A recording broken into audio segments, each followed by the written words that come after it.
अमर रहे, अमर रहे। दुनिया देवी नथु धोबी अमर रहे, अमर रहे, अमर रहे। बाबा साहब अमर रहे, अमर रहे, अमर रहे।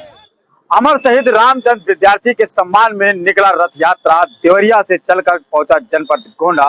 मैं आपको बता दें कि मैं इस समय जनपद गोंडा के अंबेडकर चौराहे पर मैं मौजूद हूँ। हमारे पीछे आप देख सकते हैं कि अंबेडकर चौराहा है और देवरिया से चलकर के ये रथ यात्रा जो है अंबेडकर चौराहे पे पहुंचा और बाबा साहब की मूर्ति पर माल्यार्पण करके जोरदार से स्वागत किया गया और बाबा साहब के मिशन को लेकर के लोगों ने चर्चा किया और अमर शहीद जो हमारे देश के लिए लोगों ने जो कुर्बानी दी है, अंग्रेजों से जिन लोगों ने लड़ाई लड़ी है, उनको नामों पर जो है नारा लगाया गया और उनकी मांग भी की जा रही है कि ऐसे महापुरुषों को जो है, जो अमर शहीद हमारे देश के हैं, इनके नाम से जो है जगह जगह पर जो है लाइब्रेरी, संग्रहालय में इनका नाम और फोटो, तस्वीर, इनका पुतला होना चाहिए। आपको बता दें कि जो पूर्व विधायक देवरिया के हैं ब्रिजेश प्रजापति जी, वो भी साथ में रथ यात्रा के साथ में चल करके जो है आए हैं। काफी लोग इस साथ में मौजूद हैं। सुभाष चंद्र लहरी जी भी है साथ में और मास संगठन के एक नंद जी भी साथ में मौजूद है।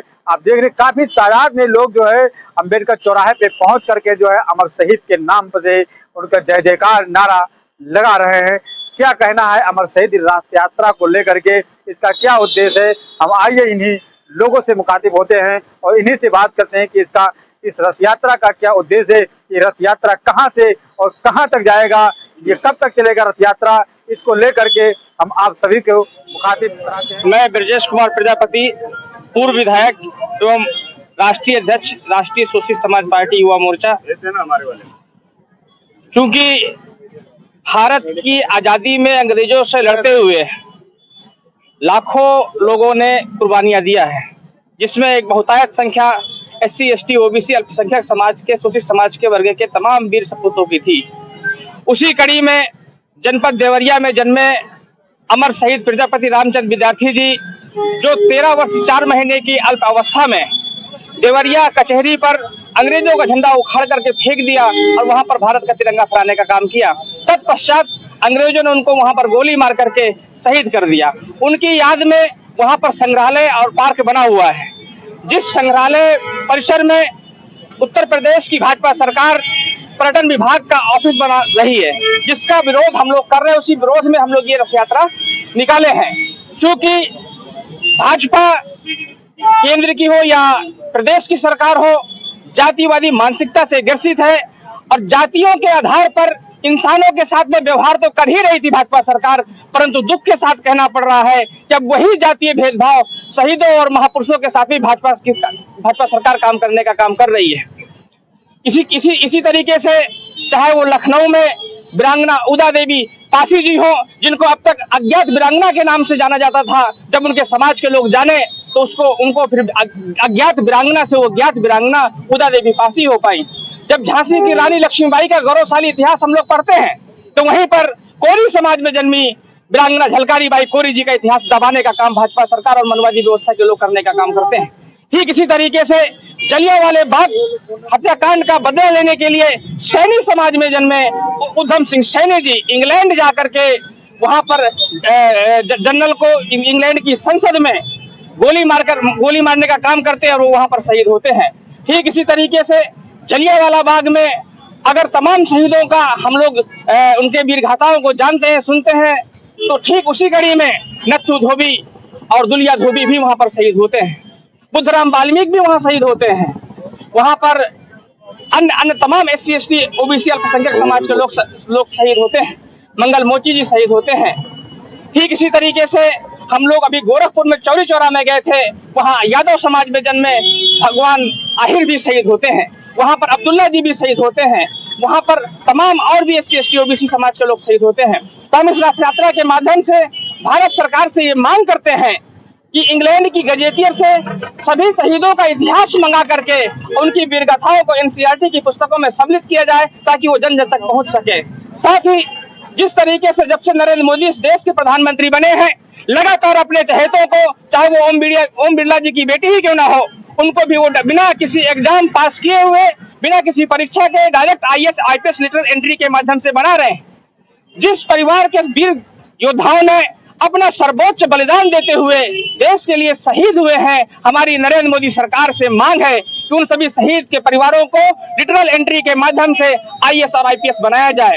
क्योंकि भारत के सबसे कम उम्र के शहीद अमर शहीद प्रजापति रामचंद्र विद्यार्थी जी थे, तो सबसे कम उम्र के शहीद होने के नाते हमारी भारत सरकार से मांग है कि उनको भारत रत्न से सम्मानित किया जाए।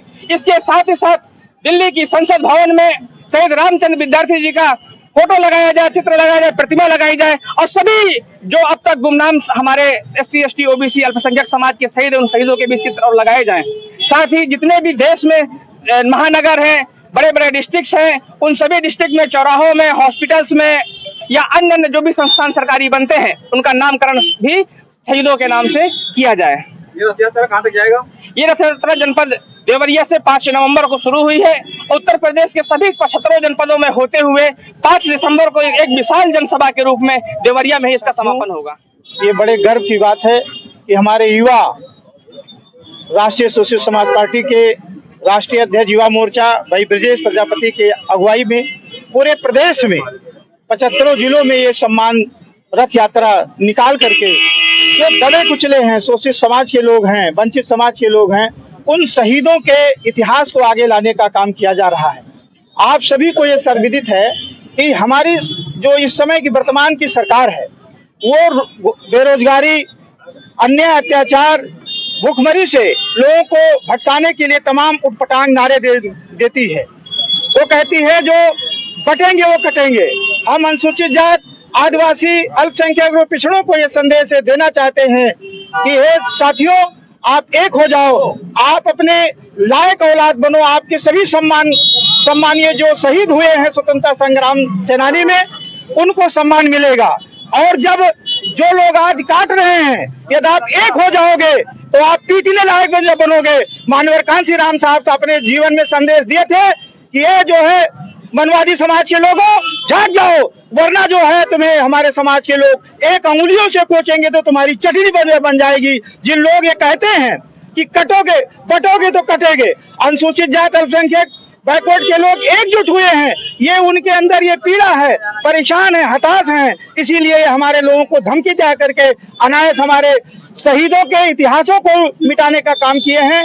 ये संकल्प है कि जो देवरिया में जो ये संग्रहालय के अंदर अनाधिकृत जो है रूप से पर्यटन विभाग का ऑफिस बना करके जो रामचंद्र विद्यार्थी सम्मान को जो है कम करने का आका किया है, ये समाज माफ नहीं करेगा। पूरे प्रदेश से लाखों लोग इकट्ठा हो रहे हैं 5 दिसंबर को एक बड़ी रैली के जो है रूप में। हम इसका मुंहतोड़ जवाब देंगे और उत्तर प्रदेश सरकार को वहां से पर्यटन स्थल जो बनाने का काम किया है उसको हटाना पड़ेगा। जय भीम, जय भारत।